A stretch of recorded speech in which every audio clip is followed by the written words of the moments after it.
Welcome back, everybody. Welcome back to the Canyon.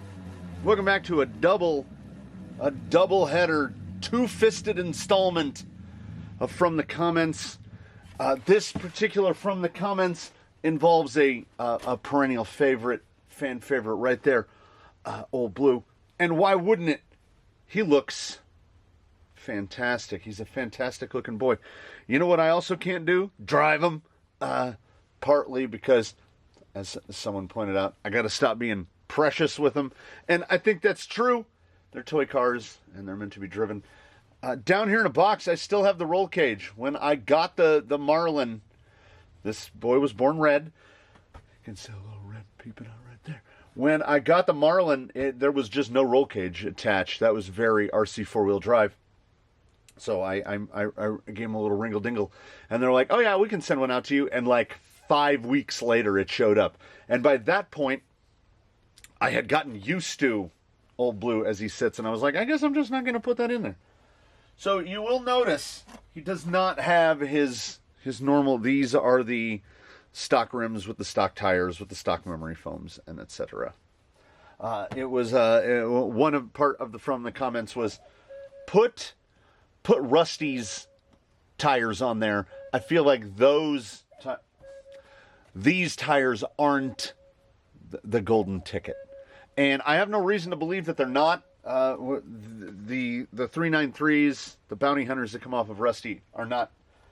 They're not dramatically smaller. They're ever so slightly smaller. The width is about the same vertically. We're probably losing 5 millimeters of ground clearance, and he's not a guy with a tremendous amount of ground clearance anyway. But why he is here, as I said, if even one person in the comments mentions during, as I proposed during the weekly update, well, so inside here, 1080, 45 turn Injora RS540 tuned machine. It's like $15 So I knew that I didn't want to feed a grotesque amount of power into this, and it has been really quite smooth. It has been very cooperative.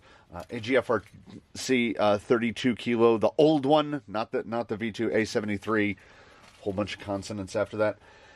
These were just the at random chosen electronics for Old Blue, and they work great. And he has been essentially in that configuration. Wipe that dust off. Since the time that he was DRTR'd from RC four-wheel drive, which, if you're unfamiliar with their products, when you receive one, they are sold as RTR. They come in a box with a radio and a terrible electronics installed. You must now take every single screw out of the vehicle and put every single screw back in, because if you don't, they will all just rattle out. You have to thread lock every single individual screw, or it will fall apart, because they're not even C-channels, they're bar rails. They're solid aluminum bars. And I thought, oh, I've got them all, and drove this thing for about 10 minutes the first time out, and every single screw that I had not paid attention to was falling out. He's had leafs deleted. He's got these fantastic bumpers. The front bumper does the shackle flip, which makes the front suspension act more like it's supposed to. I made new standoffs. I made new slider plates. I relocated the transfer case. The transfer case ordinarily hangs way down here in the middle, and it's not as if he really scrapes it up very much. And that was about the extent of it. Changed the white shocks to black shocks from Amazon. They're identical. They need the same weight oil. He runs Element drive shafts because they can fit the kind of wonky drive shaft angles that come with this better. So he will be running on the bounty hunters. We're going to take him out. We're going to figure out somewhere to go that is kind of suited to this guy and will give me the opportunity. This is just basically just a refresher and an excuse to drive him a little bit on a wonderful morning. I need to get a picture mentally, and a figurative picture and an actual picture, moving picture of how Old Blue does. Good old-fashioned 1080. How you can generally tell them apart is the cap, the capacitor, the size of the capacitor, big old one. There are some other, the heat sink is a little bit different. There are some, well, you've got screws for a fan. I guess that's the most glaring notice. A little taller, a little bigger. In most cases, I have noticed, and I've never done this. I've never 1080 G2 back to back, just boom, boom. So I feel like the 1080 is a tiny bit smoother. I mean, the G2 is a tiny bit smoother. We're not going to futz with the extra plugs for the reverse thing that my brain can't do and the ability to turn off drag brake. Because then I forget the drag brake is off, and you really, ascending a hill is really actually much more difficult without drag brake. Because drag brake is always on, for those who don't know. Unless you're at absolute full throttle, you're getting some drag brake. Like, it's like trying to constantly achieve a sense of stasis. So, oh, he's so dusty.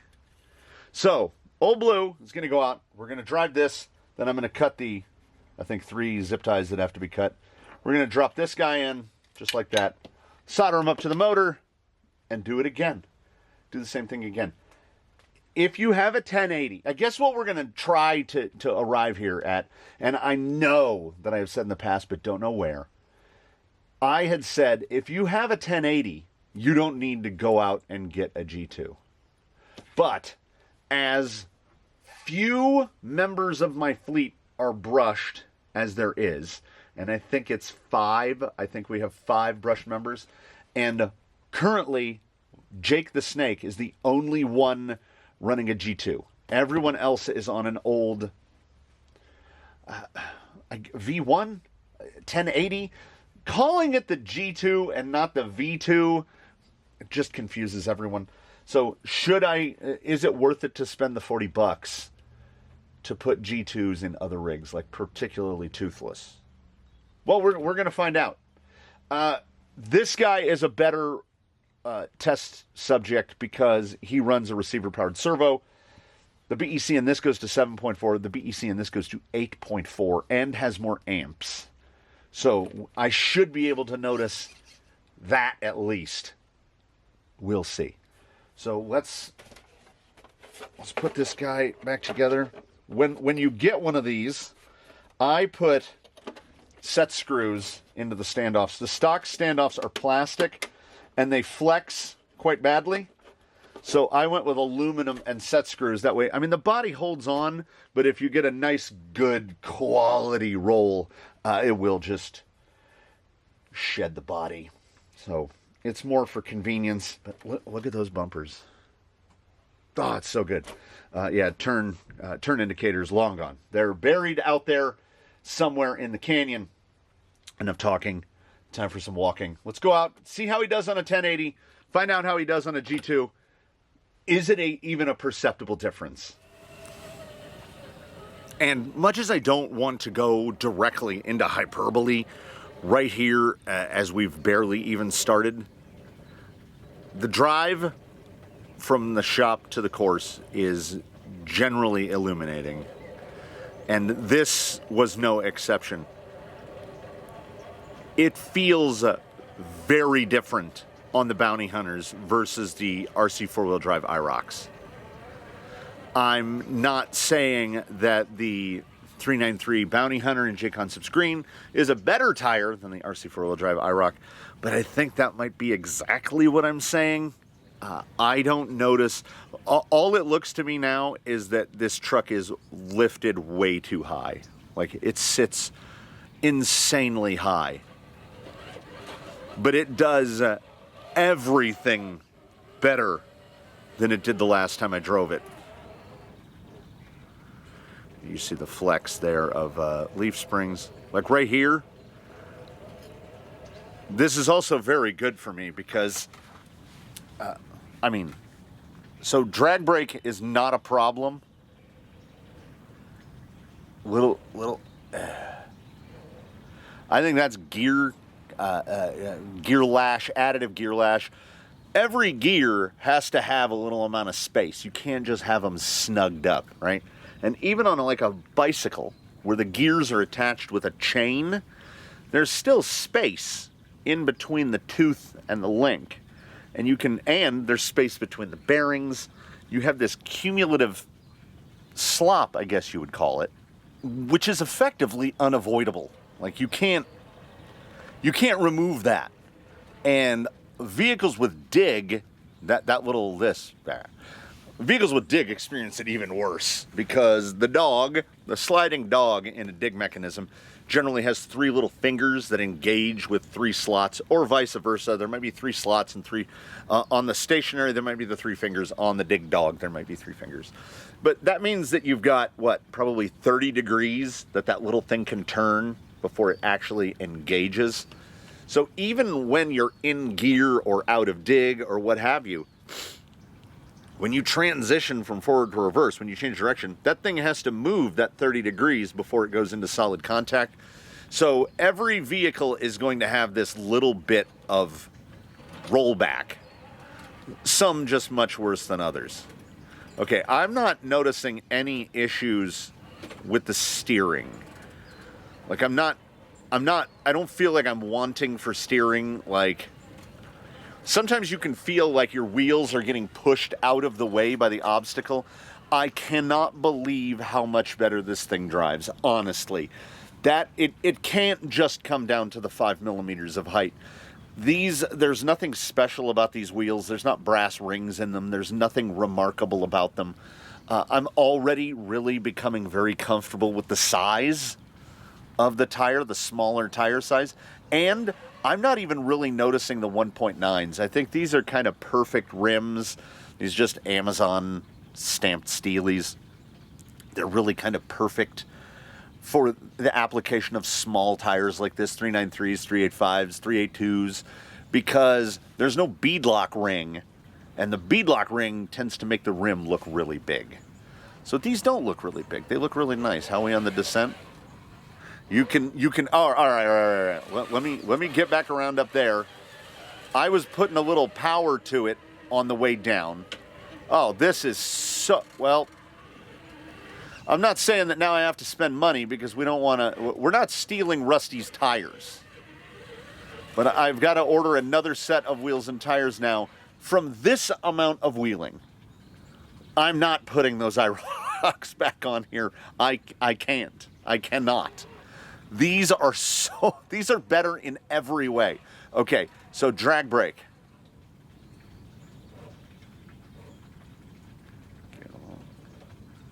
Also, the tip-in-it throttle.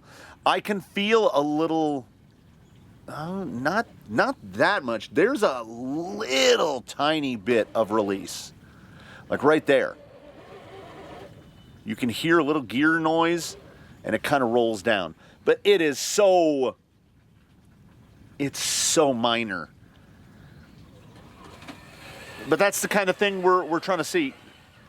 Is it something that is, is it a thing?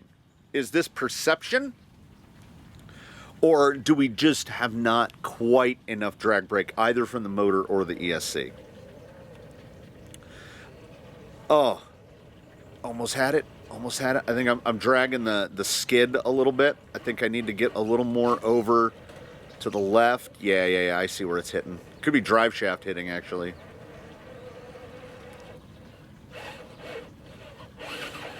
Yeah, that's another good one. Get there. This is such a radical improvement.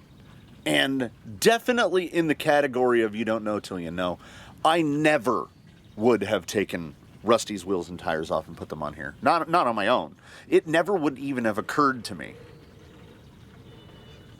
This is so much better. And every millimeter you take off of the radius of the tire, you're lower now. So your CG is lower. I am wondering, at full lock, oh, it's the fender. It's hitting the broken fender. The inner fender is shattered to pieces on the passenger side. So when you hear that clattery raspiness, that's what that is. So we've been out here all this time and we haven't even rolled it over yet. Let's come up right through here. Oh, man. there's genuinely no point in a... There's all the point in the world of comparing the ESCs, the 1080 versus the new 1080. Maybe we do want a little bit more steering, because that's full lock, and the turning radius on this is a little boaty, and it does not look like it's the tire folding over. I want to... There we go. But hey, ordinarily when this guy rolls, you get to walk. So rolling to wheels, that might have been one of the first few times he's ever rolled to wheels. I'm really focusing here, people, on how much pressure is my index finger putting on the trigger.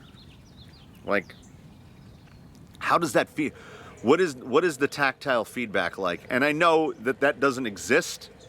The feedback that I'm getting is the resistance from the spring inside the controller.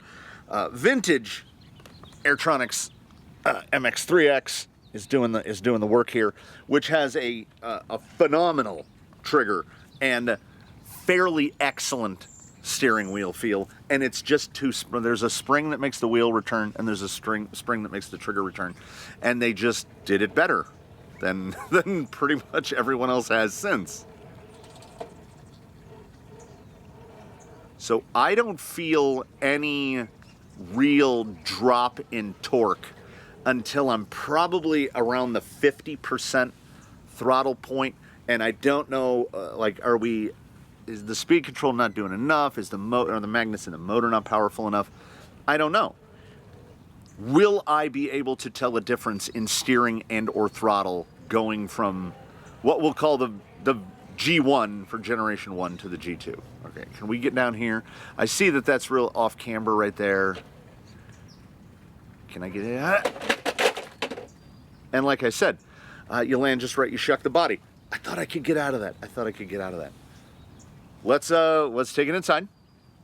Let's cut some zip ties and see if the second verse is any different from the first. Now this could indeed be something that we could chalk up to something like the Mandela effect, which I still think is just everyone trying to gaslight us into believing that our past is fake. But I swear, I don't swear, but I have a strong recollection that the G2 1080, not that one, this one, that the G2 1080 came with a new sticker for the programming card for this fella. But then again, there are actually only 2 parameters that get, what, 3? There's a couple parameters that get changed because we have a different run. We have an added running mode. If you want to do the one with the brake, you have the ability to turn the reverse thing on and off. There's another slot for the BEC voltage, but it's not like going from an old legacy Fusion to a Fusion Pro, where you basically double the amount of adjustable things. Try to remember that it's blue on the servo side, everybody. I will try to remember that as well. And I don't believe in motor plugs, because you see how long it takes to disconnect a motor. I don't know why I mounted that thing from the bottom when there's more than enough room to get to that switch from the top. So today's switch will be mounted from the top. G1 out. We do the thumb roll. It's a good way to separate a fingernail, but we've got some experience. I'm not saying that I could join the pit guys, but I reached behind me to throw that glob of servo tape into the trash can, circular file. It stuck to my thumb, fell off my thumb, landed on the floor. I stepped on it. It's now stuck to the bottom of my foot. So I have a ball of 3M tape stuck to the bottom of my foot. You know what else I didn't do? I didn't put any... I tried to do a little bit of a pre-work here, and I didn't put any on the back of the switch. You'll have to bear with me on that one. We will let it set. I just dropped it on the floor. we will let it, so the part that I was cutting off is now going to be the tape for the switch. We will let that, you were supposed to remind me. I said blue towards the servo, right? I guess I could go back and review the footage. I'm just gonna cut those off there. Also, these, just don't use these. Like, look how thin that like sheet metal is, and you get to pass all the current through that. I just don't. And I've used many a wire stripper in my life, and I go back to these little Ideal, like $3.99, because they work. And when you spend money on a wire stripper, which I think many of us have, like the automatic ones with the jaws that go quick, quick and pull the wires apart. Oh, who doesn't love those? The problem is, you can buy yourself a really nice one, spend like $30, $40 on a wire stripper, and then get attached to it, and then the jaws start to wear out, and it doesn't cut quite as good as it once did, but you have this sentimental, and by sentimental I mean monetary attachment to it. So you say, I can't get rid of it. I love it. And it's not that you love it, it's that it costs $40 and you don't want to throw it away. So when you have an Ideal that costs $5, it doesn't really, you develop no attachment to it. I have like 3 or 4 of them. And as soon as one starts to act a little bit like it's not as good as it once was, I'll just throw it away. Some tools we will develop attachments to. I have an S-Wing hammer that I've had for 30 years. I love that hammer. But in my experience, aside from framers where you can wear the waffle out, it's tough to wear a hammer out. Okay, this is 50-50, and you're all yelling at the screen. I'm going to guess that I said blue to the servo side. Luckily, it's 10 seconds to fix it if I'm wrong. Trying not to put my big ham hands in front of the camera. Oh, get a little slippery there. Yeah, I want to be, well, ordinarily I would just rotate the whole, affair around. All right. This guy goes here. Remember a time when the people who made radios and receivers, it says S plus minus? There's no guessing. They just told you. Because they also come from a time when they do things like the wires on that servo are all black. Yeah. All right. So, before we do anything else, we'll pull this rubber plug, promptly lose it. I have found a number of them laying around the building. All we're going to change, because luckily, fortunately, thankfully, when we went to the G2 generation, they default reverse. Reverse is defaulted to 50%. So I think I need to change 13 and... Oh, I'm doing value. Okay. We're going to go straight to 13. And 13 is pulse width modulation. We always go all the way up to 5.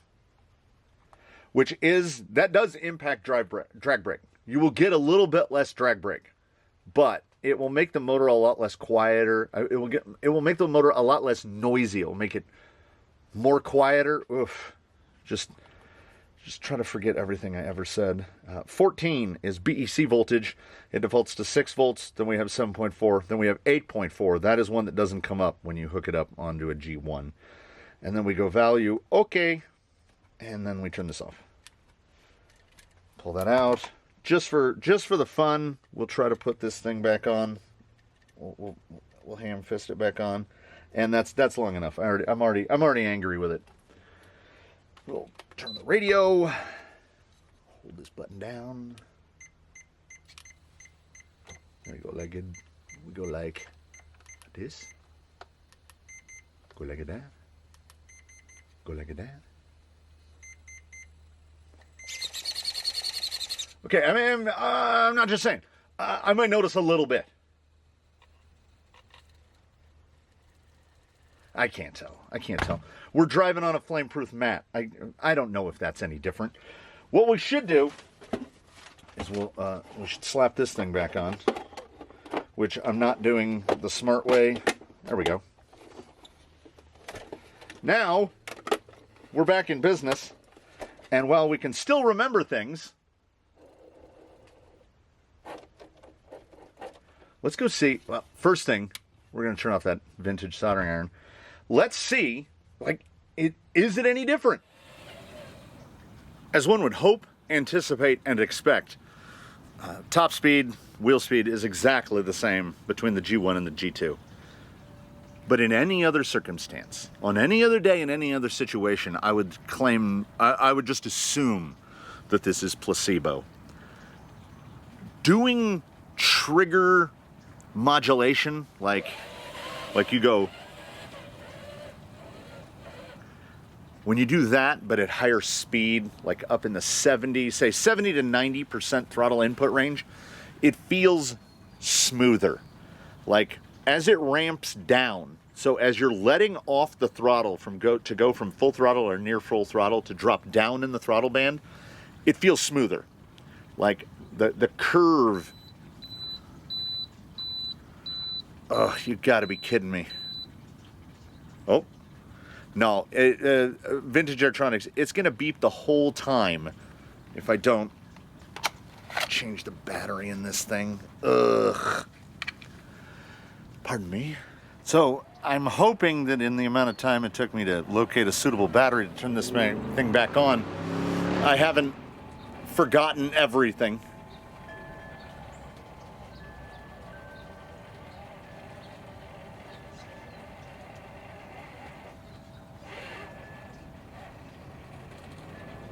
So, yeah, the ability to modulate, it's just that much better. And by that much, I mean that much, where you'd put the two carets around it and it says that. Meaning, we didn't just, we did, but we didn't just change the speed control. Still a 1080. It still behaves a lot like a 1080. But it is crazy smooth. And as I said, not actually attached. So when I call it trigger feel, that's not a misnomer. It's just, I guess I'm talking about something different, because it can't be. The trigger is in no way attached to the vehicle. Like they're not connected. It's remote control. But I guess, oh God, you develop a sense for responsiveness. Like, how does the throttle feel? And again, it's a figurative, subjective statement. When you pull the trigger, and this feels better. This feels super smooth. Now I'm trying to find those little moments where the front gets bound up a little and you've got to use a little more gusto to push through. Now we'll see right here.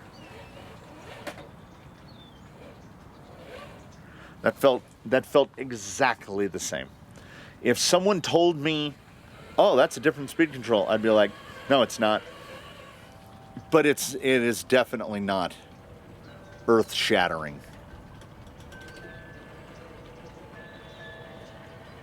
But then again, right there, that felt a lot better. And I think because that throttle curve doesn't just feel smoother, but the power delivery is actually smoother, that was noticeable. So I generally only choose one brushed motor. This is the one brushed motor in the fleet that is quote unquote incorrect. I go for the Surpass 5-slot 540 plus, what I call the big blocks, because they produce so much more torque. I'm not 100% sure this guy needs more torque, which at the same time I say it is a strange thing to say, because who doesn't want more torque? And right in through here, right there, yeah. It depends on what game you're playing. What game are you playing with your toy cars? If you want absolute fidelity, I do believe from this episode, I do believe that there is enough difference in a 1080 from a G1 to a G2 to potentially warrant buying a G2, which is crazy. Like, you want to have to stay unbrushed. And I understand, absolutely, we're looking at an instance where I want to stay unbrushed. I don't want to put a fusion in this. Not only does it seem wholly unnecessary, I think that this right here, like if we get, let me try to get that rear bound a little. Oh, it didn't even bind. Here, let me try another spot. Nope, nope, nope, nope, nope, nope. Ugh. If you put me and a hard body together, it's basically a catastrophe. But that aside, there is an argument that I have heard, not in person, but I have heard at Stirred It On Learn, which is people don't like the feel of fusions and, to an extension, outrunners, because they have what people call a digital feel to them. And I get that. I classify it more as a feeling of immediacy. When you input throttle, what are we doing? When you input throttle now, there it is, power. It will apply power. And particularly with anything from Hobbywing with FOC, so any of the fusions, it will continue to apply power to maintain wheel speed. So if you get bound up, can we get a bind spot here? Right? Nope, too easy. When you get a bind spot, it will continue to apply that power with no regard to to physical things. So should you get into a situation where you do have something bound up and you throw fusion at it, the fusion will continue to apply power, metal and plastic be damned, until it breaks something. In a brushed motor, when you get into a situation where something is particularly bound, you have to apply more trigger input to keep going. I'm trying to see the steady state here. Because a brushed motor is simply not going to make the same amount of power. I did it again! And I would like to point out that this is exactly how power creep works. And you might say, well, this speed control doesn't make more power than the other one. Well, that's true, but that's not what I'm talking about in this instance with regards to power creep. This wheel tire combo is another level of capability above what was on here before. So I will immediately drive to that level and then nearly immediately exceed that level. So the speed control and the motor are not really combining to get me in trouble. The wheels and tires will collaborate to get me in trouble. There's a little bind there. Pop through. Pop through. Yeah, that feels really nice. The turning circle on this is abominable. I'm really not used to this compared to, we get baseline out here. Like, his tires turn over onto the sides. What is my final takeaway? I think that it's a fairly small percentage of people that would really be like, oh yeah, this is that much better. It is that much better with the carrots around it. If you're interested in the other fussy bits of it, the ability to switch your drag brake off, the ability to confoundingly have to use a switch to use reverse, which my brain cannot do. These are things that the G2 offers you. I don't care about any of that. When it comes to, do you replace a G1 with a G2? I can't tell you. I honestly can't. Because when I tested the G2 initially, I said I'm not running out to buy these to replace my G1s. And I'm still not. I would like to get one more because I would like to put one in toothless. But the couple of others, I don't think they need to be replaced. The G1 to me is still the kind of, is the standard for a brushed speed control. There's a point of diminishing returns for brushed speed controls, and let's be honest about it, it's about $45. And if you've already spent $45 on one, I don't see the point in spending $45 on another one. If you have a rig and you want to upgrade it, put a Fusion SE in it, set that 1080 aside, and when you decide to build another one, which is inevitable, you can't have just one. When you go to build that second one, oh, look at that. You've got a 1080 and a motor to put in it. My favorite brushed setups are the HW1080G2 paired with the Surpass Hobby 540 Plus big block 5-slot. It feels amazing. It feels amazing. It has all, very nearly the power of a brushless setup, but all the smoothness, low-end control, fidelity, it just feels good. And I acknowledge it's about $100. You could get an Outrunner setup for the same money. You could get a Fusion for less money. You could nearly get a Fusion and an Amazon Blue case for the same amount of money. And that would be my recommendation. If you have an RTR, put a Fusion and a Blue case in it. Don't put a G2 and a big block in it. It's amazing. It feels so nice. But financial realities are always realities. Price is always an object. It just always is. And in this case, it is as well. This G2 came in on trade, trading parts out, trading parts in. Ordinarily, a G2 would never have gone in here, and had not it come through in a comment, bounty hunters would never have gone on here. So this is a special day, everybody. Rusty will get his wheels and tires back. A new set of wheels will be bought. A new set of tires will be bought. And they will go on this gentleman right here, and he will look pretty much like this. Maybe I'll do a different color wheel, though. The black isn't really... I'm not crazy about it. When he should be on is like silver. I will peruse the Amazon. Maybe we'll find something. So here we are.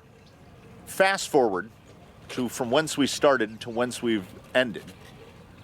And I think I can say with some confidence that I've left you much closer to where we started than one would have hoped. I hope for a couple small things. Takeaways. The 1.7 IROCs that come on a Marlin are steaming cock-a-doodle compared to bounty hunters. These bounty hunters are transformative in their ability. Stock foam, no added weight, no nothing. Just better. The G2, if you don't have a speed control, you want to stay brushed, and you've got whatever flavor of rebadged 1040 or 1060 in your rig, putting this in there will be a change that will make you go, oh my God. It will be on that level. If you have a 1080 G1 and you go to a 1080 G2, the change will be like, yeah, you know what? I can feel it right here, but I can't feel it right here. And it's a little better at this, and it feels exactly the same at this. It doesn't do anything worse. Would I replace a 1080 G1 with a G2 for no reason? No. Would I do it just because sometimes we like to buy a little treat? Sure, absolutely. Toothless is going to get a G2. Old Blue is getting new wheels and tires. We're all having a good day. I hope you're having a good day. I'm going to bid you adieu here from the canyon. I just scared a bird up into the tree. That fender is... Oh, there we go. I want to get right there. Oh, look at that. I want to bid you a fond, wonderful, happy farewell from the canyon. I want to thank you so much for watching this one. I want to invite you to comment below. We love the comments. Likes and subscriptions absolutely free. Do consider channel membership. Hit an affiliate link, what have you. Get a t-shirt. Why not? Hoodie. Whatever, you know, I make like $2 a pop. So I'm Scrooge McDucking it in my money vault. There's like 16, 18 bucks on the floor. It's a good time. We'll see you in the next one. We will miss you while you're gone. We hope that in between now and when we meet again, inevitably, that you one and all do your very best to have a good one, everybody. We'll see you next time. Here from the canyon, Old Blue, gonna go real slow out of frame. Out of frame left.